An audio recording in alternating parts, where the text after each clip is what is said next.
गर्भ गीता एक दिव्य ग्रंथ है, अमूल्य, अद्भुत और अलौकिक। इसके प्रत्येक श्लोक में जीवन का गहन रहस्य समाया हुआ है। यह केवल शब्दों का संग्रह नहीं, बल्कि आत्मा को बंधनों से मुक्त करने वाली अमृत वर्षा है। यह वह वाणी है जो आत्मा को उसके मूल स्वरूप से जोड़ देती है। स्वयं भगवान श्री कृष्ण ने कहा है, जो भी श्रद्धा और भक्ति के साथ गर्भ गीता का मनन करता है, वह जन्म और मृत्यु के चक्र से मुक्त हो जाता है और परम मोक्ष को प्राप्त करता है। यह ग्रंथ न केवल आत्मा की शुद्धि करता है, बल्कि गर्भवती महिलाओं के लिए भी अत्यंत मंगलकारी माना गया है।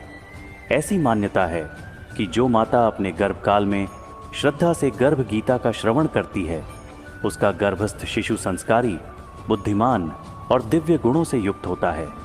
ऐसा बालक न केवल अपने परिवार के लिए, बल्कि समस्त समाज के लिए एक आदर्श बनता है।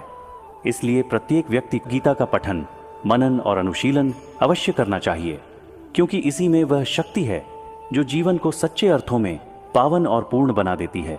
भगवान श्री कृष्ण अर्जुन से गर्भ में मिलने वाले कष्ट के विषय में कहते हैं कि जब आत्मा गर्भ में आती है तो वह मांस, मज्जा और रक्त के भीतर अत्यंत संकुचित और दुर्गंधपूर्ण स्थान में निवास करती है।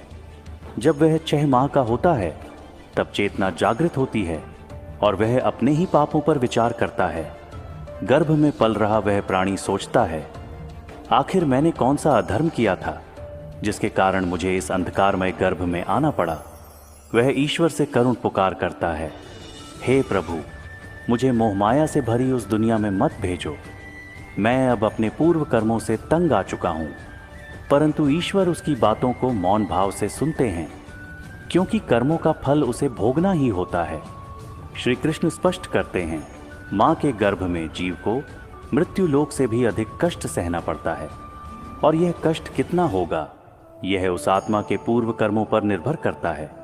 गर्भ में रहकर वह आत्मा आती है, प्रायश्चित करती है और संकल्प करती है कि इस बार वह धर्म के मार्ग पर चलेगी। लेकिन जैसे जैसे जन्म समीप आता है, वह मोह के आवरण में बंधती चली जाती है और जन्म लेते ही पूर्व स्मृतियां समाप्त हो जाती हैं।